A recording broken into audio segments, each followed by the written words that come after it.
It is the place that helps us with compliance and regulatory issues, and it's our go-to and our federal support for our grant that we received to run Head Start, Early Learning Head Start in our region. And that's very concerning to us, partially because of the funding, but I think more so for what that means to our community. This is a program that supports the early learning of virtually 700 children from infant to 4 years old.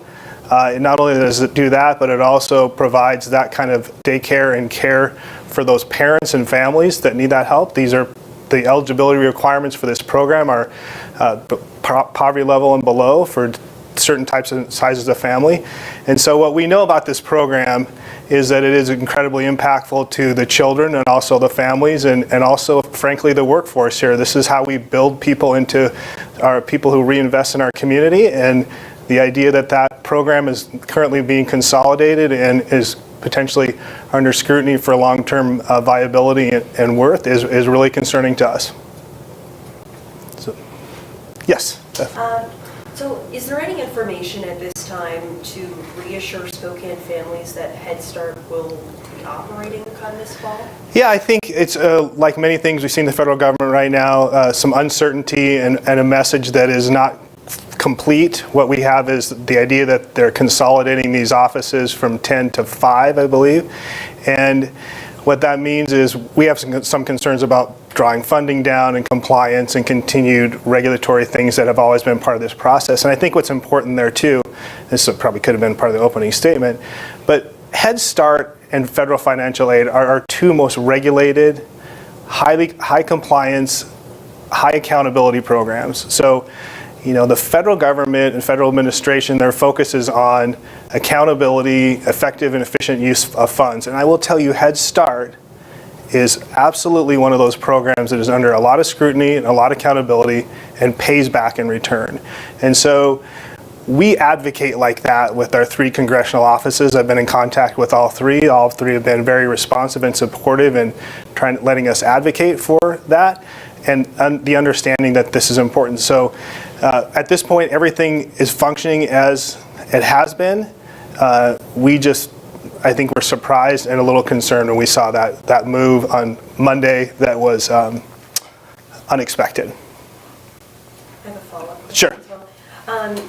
Were there any grants or funding mechanisms that are now, I guess, void because this regional office has been closed? No, not at this point. And it's like with many things that we are working through right now. Another example is the Department of Education staff being changed and federal financial aid loans going to the Small Business Administration.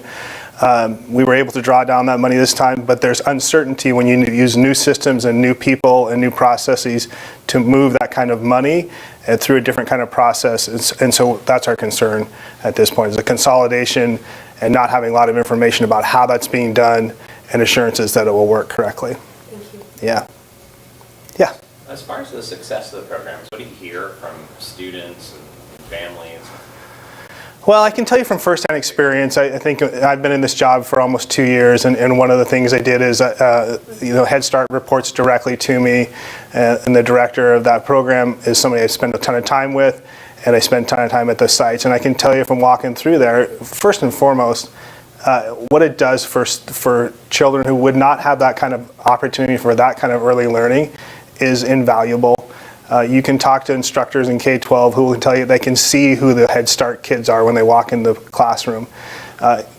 Being educated is one of the greatest tools for advancing a community and a region that there is. And so allowing those students to get a head start in life and a positive step is, I think, incredibly important. And the other part too is that child care that is provided in that early learning environment provides those parents the opportunity to potentially come to our college, advance their career, gain skills, and populate our workforce. And that's an important part for our whole community. And if you start taking that away, if that potentially was taken away, you would have not only these young children without that opportunity to get that educational head start, but now you have parents who have a daycare issue. And I think we all realize that certainly during the pandemic that really became evident, is how many people came back to the workforce was directly related to how many people could afford and find daycare.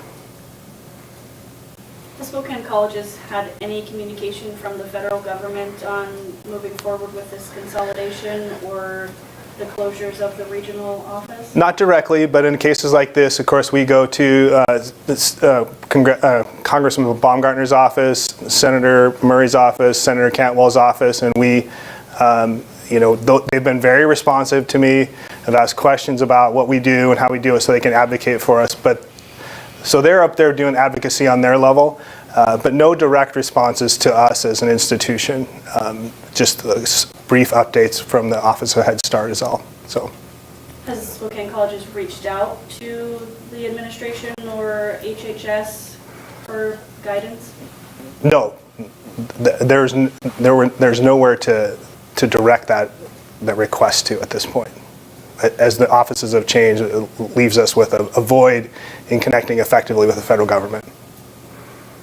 And that's, of course, one of our concerns.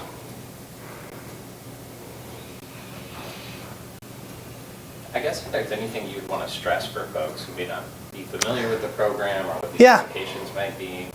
Yeah, I can give it from a personal perspective. I think, early learning at Head Start has been in our communities for decades and decades. I knew what it was always, but having this opportunity to work directly with the program shows me on a personal level and a professional level that this is not just a resource that benefits the individuals that are part of it. It benefits all the people around it, the parents, the children, the relatives, the workforce. If you take Head Start out of this community, there will be a ripple effect that will last for decades. And people need to understand that, because we often look at federal funds right now and what's happening to the federal government. There's a perception that, if you take this money away, it will only affect this group of people. That is not what will happen with Head Start. If Head Start funds are taken away, it will cause a larger impact that will not be positive.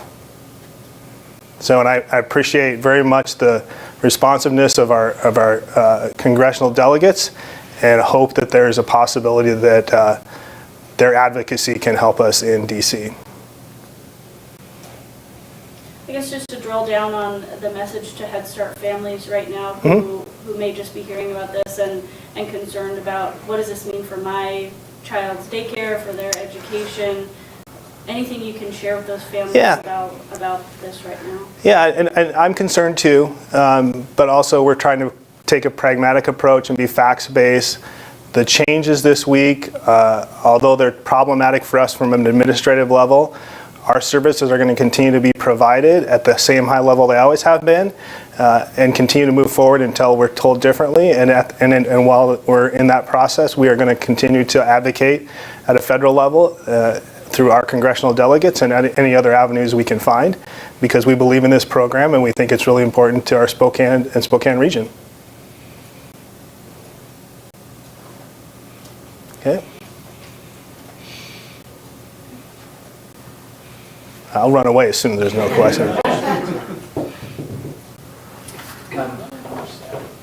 Thank you.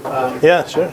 And then we do have an opportunity, if any of you need like exterior shot of a center, Bobby can reach out to the Martin Luther King Center in the East Central neighborhood and let them know you'd be coming by and just they could be outside taking photos and just obviously trying to respect the privacy of the staff and the families at this point. Are there any particular guidelines? I think as long as you're doing something from the outside, we want to make sure there's children on the playground that we're not getting them the photos, but they should be napping, so we should be good to go.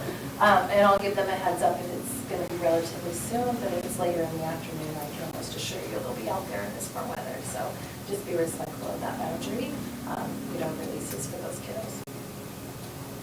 Thank you. Yeah, thanks for the time and come down and listen.